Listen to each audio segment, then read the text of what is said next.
make the Legos move, they also have to capture your heart. State that nearly 14 billion years ago expansion started. Wait, the earth began to cool, the autotrophs began to drool, Neanderthals developed tools, we built a wall. We built the pyramids, math, science, history, unraveling the mystery that all started with a big bang. Hey! Come here! Bazinga. Es una enfermedad.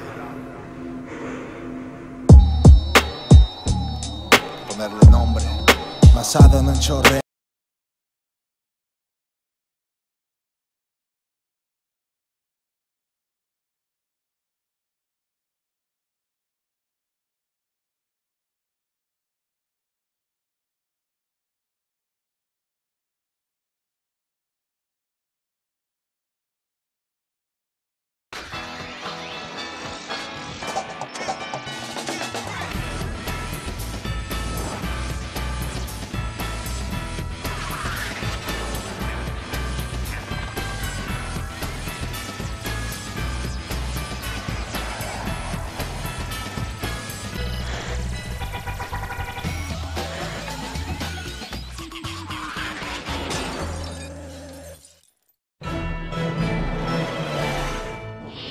Para determinar la naturaleza de los elementos del Estado, entre los trataístas clásicos y contemporáneos han tenido diversidad de criterios. Para la mayor parte de los autores se trata de elementos constitutivos, sin embargo, para algunos como David, son elementos determinantes, en tanto que para otros como Yu, son elementos sociales.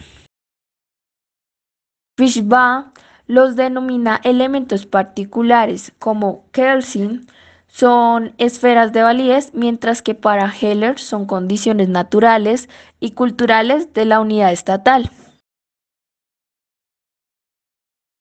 Bourdieu los denomina condiciones de existencia del Estado. Muchos otros autores los consideran elementos previos o presupuestos sociológicos del Estado. Mas, sin embargo, se prefiere entonces examinarlos con la denominación genérica de elementos del Estado, abarcando así ampliamente este campo de investigación. Determinación de los elementos del Estado. Principalmente la doctrina ha considerado que los elementos del Estado son tres. Primero la población, luego el territorio y luego el poder público o autoridad. Además, es necesario tener en consideración otra diferenciación de conceptos en cuanto a que para muchos autores hay que agregar un cuarto elemento a los tres de la doctrina tradicional. Así pues, para Bourdieu, ese cuarto elemento sería el orden económico, social, político y jurídico, cuya realización se dedica al poder. Para algunos trataístas italianos, para Alessandro y Porroa Pérez, ese elemento sería el fin que persigue el Estado.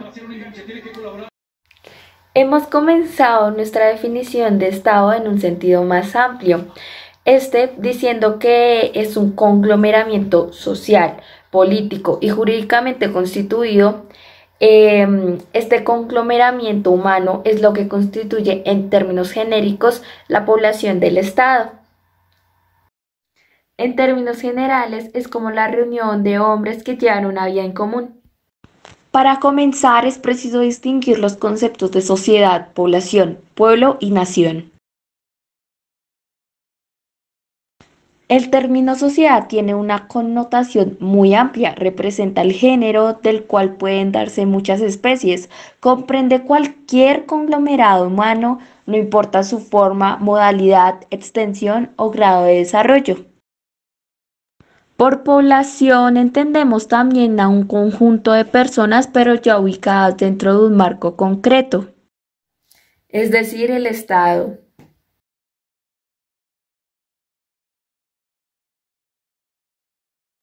La población del Estado la constituyen todas las personas que en él se encuentran.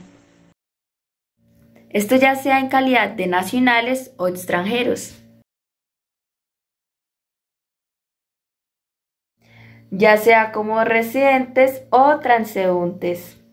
De igual manera, lo que los define como población es su común sometimiento a la Constitución y a las leyes de ese Estado. El concepto de pueblo es más restringido. Esto debido a que se usa en derecho constitucional y en ciencia política para designar a aquella parte de la población que tiene derechos políticos en donde pueden participar en la elección de los gobernantes. En cuanto al concepto de nación, podemos decir que es una especie de sociedad humana caracterizada por su alto grado de evolución sociológica e histórica. Las primeras organizaciones sociales. Estas organizaciones partieron naturalmente de la familia y pasaron en el transcurso de largos siglos por las etapas de la horda, el clan y la tribu, correspondientes cada una a un mayor grado de civilización social, hasta llegar a transformarse en las últimas centurias en la forma de organización política que es el Estado. Número 1. La familia. La primera organización social concebida por el hombre, a la vez impuesta por la naturaleza misma, es la familia. Básicamente consistían en grupos de familias reunidas sin reglas fijas establecidas, en donde se daban a conocer por medio de un régimen de promiscuidad. Esta forma se mantendría hasta cuando se configurara un nuevo tipo de organización social, es decir, el clan. Segundo, la horda. La necesidad de protección contra los enemigos externos hizo que las familias se agruparan en hordas. Tercero, el clan. Tras una larga evolución en los hábitos y costumbres del grupo social y como producto del sentimiento de solidaridad nacido en el seno de la horda, surge el clan como nueva forma de asociación. Con esta nueva forma, el grupo deja ya de ser nómada para volverse sedentario, es decir, que se asienta sobre un territorio fijo cuya explotación acomete de manera permanente. Es el comienzo de la agricultura primitiva. Cuarto, la tribu. A medida que el clan va evolucionando en su organización social y se introduce en los nuevos factores de solidaridad, se va configurando la tribu. Las formas de organización social como lo es la tribu, las que dan origen en última instancia a la formación de la ciudad y más adelante a la conceptualización de la idea de nación. Estudios de la evolución humana. Según Manuel Gaona Cruz, este estudio se puede sintetizar en 3 etapas. Primera etapa, salvajismo. Estos comprenden los estadios inferior, medio y superior. El estadio inferior es la infancia del género humano. Los hombres permanecían predominantemente en los bosques y vivían en los árboles para protegerse de las fieras. El hombre era impotente ante la naturaleza.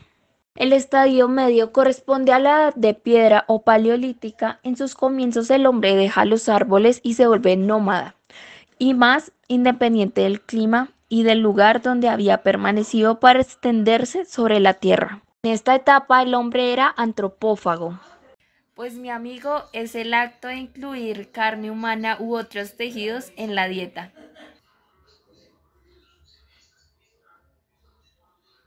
El estadio superior corresponde a la edad de piedra pulida llamado Neolítico. Comienza según Morgan con la invención del arco, la cuerda, la flecha y el hacha que permiten que la caza y la pesca se hicieran de manera más racional. Ya en este estadio el hombre domina en gran medida la naturaleza y se convierte en sedentario. Segundo, barbarie. Este comprende también 3 estadios. El estadio inferior nace de la costumbre de recurrir con arcilla a las vasijas de madera para hacerlas resistentes al fuego. En este estadio se logra la dominación de los animales y el gran descubrimiento de la agricultura. El estadio medio corresponde a la sistematización de la vida pastoril y agrícola del hombre. La antropofagia empieza a desaparecer y los hombres unidos a clanes y a tribus comienzan a emigrar e invadir territorios poblados. Es una etapa de cruces raciales. El estadio superior corresponde a la Edad de Hierro. Este estadio constituye, según Morgan, la antesala de la civilización que comenzará con la invención de la escritura. Tercero, civilización.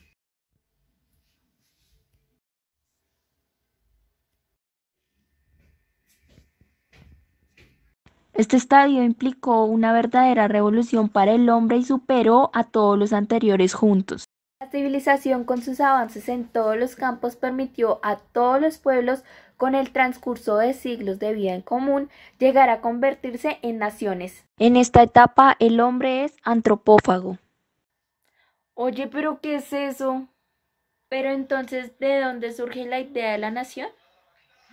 En una palabra, el sentimiento nacional consiste en considerar a la nación como el símbolo unitario de intereses, aspiraciones, sentimientos y glorias comunes.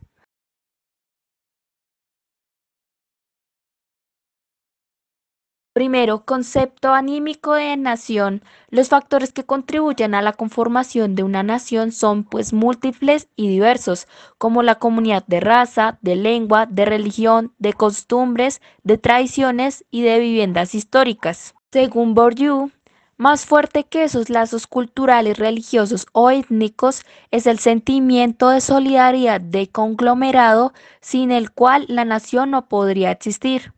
Segundo, patriotismo y nacionalismo. La intensidad de ser nacional se revela por el patriotismo de sus miembros. Según Bourdieu, define este sentimiento como el don de sí mismo a un modo de vida, a un sueño de porvenir compartido que conduce a preferir la salud de la comunidad a la satisfacción del egoísmo particular. Tercero, la patria y los símbolos patrios. La plena realización del concepto de nación tiene lugar en torno al sentimiento de patria. La patria se representa a través de símbolos y por ello esos símbolos se consideran sagrados. Los símbolos patrios son la bandera, el escudo y el himno o canción nacional. ¿Quiénes conforman la población? Para efectos legales, la población de un estado la conforman todos sus habitantes permanentes o transeúntes, nacionales o extranjeros. Casi todas las constituciones prescriben la obligación para los habitantes nacionales o extranjeros de vivir sometidos a la Constitución y las leyes del respectivo estado, asimismo de respetar y obedecer a las autoridades del lugar. La dialéctica nación-estado. Hasta tiempos recientes, la nación ha sido considerada por muchos como el resultado de un proceso histórico que se cumplió antes de esa configuración del Estado, el cual aparecería para organizar jurídica y políticamente a la nación. La dimensión de la población. Es importante considerar de este capítulo el papel que juega el factor demográfico en el desenvolvimiento del Estado y su influencia sobre los factores políticos, económicos y sociales del mismo. Las relaciones entre la dimensión del Estado y la dimensión de la población definen la densidad demográfica. Esta densidad está en la base del concepto de presión demográfica. El territorio, elemento físico del Estado. Decimos en nuestra definición de Estado en sentido amplio que el conglomerado social, político y jurídicamente constituido, que es la población, está asentado sobre un determinado territorio. Son varios los autores que consideran que el Estado, para que exista, necesita de una ubicación espacial para así poder realizar el ejercicio o el procedimiento de sus funciones. Esto debido a que necesitan de un territorio que sea fijo e identificable. Papel que cumple el territorio en el Estado. Existen principalmente tres teorías. Número 1, el territorio sujeto, ya que el Estado no se expresaría sin el territorio. El sujeto es el Estado que requiere mucha soberanía. Segundo, el territorio objeto. El Estado determina el territorio en términos jurídicos, generando que el Estado predisponga de la autoridad y el dominio. Tercero, el territorio límite. El territorio es objeto de la voluntad de poder del Estado. Esto a medida que los gobernantes ejerzan su poder. De esta derivan dos propiedades. Número 1, la limitación física de la soberanía estatal y número 2, el fundamento espacial dentro de la cual ejerce esa autonomía, en otras palabras, esa soberanía. Funciones del territorio. Número 1. Determinación del espacio territorial como símbolo de la idea nacional. Se da el territorio como elemento de la unidad del grupo en general. Número 2. El territorio es signo de independencia en donde se ejerce el dominio y la autoridad. Y número 3, el territorio es un medio de acción para el Estado. Componentes del territorio del Estado. Entre estos están 5 componentes. Primero el suelo, luego el subsuelo, luego el espacio aéreo, luego el mar territorial y después luego el mar territorial y después la plataforma submarina. Componentes del territorio del Estado. Entre estos están 5 componentes. Primero el suelo, luego el subsuelo, luego el espacio aéreo, luego el mar territorial y después la plataforma submarina. Primero, el suelo. El suelo puede definirse como la porción de la superficie terrestre sobre la cual se asienta la población y se ejerce la soberanía del Estado. Las fronteras entre los estados pueden ser de 2 tipos, naturales o artificiales. Las primeras pueden estar constituidas por el mar, los grandes ríos o lagos, los grandes macizos montañosos, y las segundas son fijadas por acuerdos mutuos sobre los puntos imaginarios y según diversos criterios de estos. Segundo, subsuelo. Está constituido por el espacio físico que se encuentra debajo del suelo y que se prolonga verticalmente en un cono cuyo vértice se encuentra en el centro de la Tierra, donde todos los estados modernos se reservan el dominio y la jurisdicción sobre el subsuelo, ante todo por razones económicas. Tercero, el espacio aéreo. Está constituido por la atmósfera que cubre el territorio del Estado, en donde el Estado se ha reservado su dominio por razones de estrategia y de seguridad, pero con los adelantos tecnológicos en el campo de las telecomunicaciones también lo hacen por razones de explotación económica. Cuarto, el mar territorial y la plataforma submarina. Comprenden una zona determinada del mar que baña las costas del Estado y el subsuelo marítimo correspondiente. Con relación al mar territorial, existe un acuerdo unánime sobre el hecho de que la jurisdicción de un Estado se extiende sobre una zona del mar que lo circunda. La plataforma submarina está constituida o comprendida por el lecho del mar y el subsuelo de las zonas submarinas continuas a las costas, pero básicamente ubicadas fuera de las zonas de las aguas territoriales donde la profundidad de los mares permite la explotación de los recursos naturales de los mismos. En general, la limitación del mar territorial y la plataforma submarina implica la libertad de los mares restantes. Cuarto, elemento público, elemento formal del Estado. La sociedad organizada no podría constituirse política y jurídicamente para convertirse en Estado sin la existencia de un poder público, de una autoridad soberana, acatada y respetada por el conglomerado. El concepto de poder no es un concepto meramente político y jurídico, sino ante todo sociológico. Según el autor Botheimer, dice que en sentido sociológico el poder es la capacidad de un individuo o grupo de llevar a la práctica su voluntad, incluso a pesar de la resistencia de otros individuos o grupos. De igual manera, Bertrand Russell ha señalado que el poder es el concepto fundamental de la ciencia social, en el mismo sentido que la energía lo es de la física. Por último, según Howell, define el poder como una energía de la voluntad que se manifiesta en quienes asumen la empresa del gobierno de un grupo humano y que les permite imponerse gracias al doble ascendiente de la fuerza y de la competencia. De esta definición se pueden extraer los siguientes aspectos del poder. Número 1, que es un fenómeno inherente a la naturaleza humana. Número 2, que es capaz de crear organizaciones sociales. Número 3, que conforma 2 elementos, dominación y competencia. Y número 4, que cuando es preferido por los gobernados se convierte en poder de derecho. Elementos que conforman el poder público.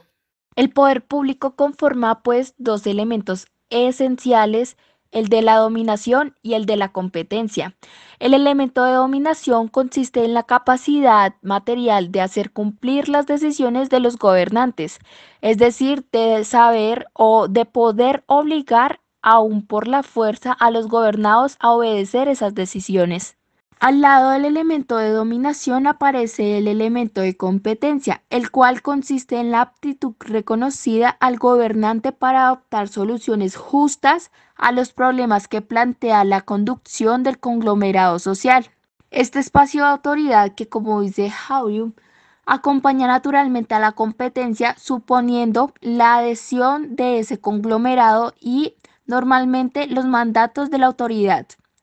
Estos tienen que ser obedecidos sin necesidad de recurrir a la fuerza. Puede decirse entonces que cuando se da en una organización política determinada primacía al elemento competencia, se está frente a un poder de derecho. En cambio, cuando en esa organización predomina el elemento dominación, generalmente se está frente a un poder de hecho, en donde el poder de hecho se caracteriza pues por el predominio de la voluntad de dominación sobre la competencia, por la imposición de la autoridad mediante la fuerza y por la ausencia del consentimiento por el conglomerado que lo soporta.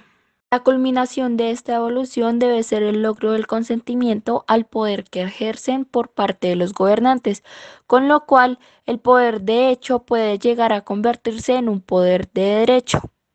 El consentimiento al poder surge de la necesidad de que el conglomerado social tome conciencia de que existe un lazo de unión entre él y el poder que se ejerce en su beneficio. Teoría sobre el fundamento del poder. Existen en toda organización social individuos cuya posición, personalidad o ascendiente los coloca en situación de ejercer poder frente a la organización, que tienen, por así decirlo, un sentido innato de la organización social. Acerca de su fundamento filosófico hay dos tesis principales. Para algunos, el poder es de origen divino y para otros tiene origen en el conglomerado social sobre el cual se ejerce, es decir, en el pueblo. Características del poder en el Estado de Derecho. El poder del Estado, que denominamos poder público para distinguirlo de las otras formas de poder, presenta características que le son propias. Características del poder en el Estado de Derecho. Como primera instancia tenemos que es un poder de superposición y centralización. Segundo, es un poder político. Tercero, es un poder civil. Cuarto, es un poder temporal. Quinto, es un poder monopolizador de la coerción material. Sexto, es un poder soberano. Soberanía reconocida por otros estados. El poder del Estado tiene, entre otras características, el de ser soberano. ¿De qué le sirve a un Estado proclamarse soberano si los demás no le reconocen esa calidad? Esta cuestión nos lleva pues a la necesidad de elaborar un concepto que se compadezca con los principios del derecho internacional y con la realidad del mundo contemporáneo, incorporando a este concepto el elemento de reconocimiento de la soberanía del Estado, lo cual equivale al reconocimiento del Estado en sí mismo. El reconocimiento del Estado. El reconocimiento de un Estado es el acto por el cual los demás Estados declaran que tratarán a un conglomerado determinado como a un Estado y que se le reconocerán la calidad que tienen. Este acto supone dos consecuencias principales. Primero, que el nuevo Estado adquiere derechos frente a la comunidad internacional. Y segundo, el eventual principio de una responsabilidad internacional. En cuanto al problema del reconocimiento del Estado, se han planteado dos grandes teorías, la del reconocimiento como acto político y la del reconocimiento como acto jurídico. Importancia actual de este elemento. Hasta hace poco no se planteaba con la urgencia de hoy la necesidad de incorporar como elemento constitutivo del Estado el reconocimiento de soberanía por otros estados, pero en el mundo contemporáneo resulta imprescindible su consideración y actualmente su interdependencia en órdenes económico, científico y cultural son un hecho indiscutible. Reconocimiento de gobierno y reconocimiento de Estado. Coinciden en que cuando se reconoce un Estado, automáticamente se está reconociendo al gobierno, ya que aparece como la única entidad competente para actuar internacionalmente a nombre del Estado. Relación entre Estado y sus elementos. Es indispensable precisar que este ente solo es concebible de manera unitaria, como una situación jurídico-política que engloba a gobernantes y gobernados, que emana de la conexión e interacción recíproca de sus elementos y cuyos actos como afirma Heller, no pueden ser imputados ni a los órganos exclusivamente ni a la ordenación entrelazante en sí misma, y ni siquiera a todos los actuales participantes. No puede pues considerarse al Estado como la mera suma de sus elementos, consistente en adicionar un grupo social, la población, con un conjunto material, el territorio, y con un principio de autoridad, el poder público. Ello daría un lugar a un conjunto heterogéneo en lugar de un ente unitario y homogéneo, como lo es el Estado.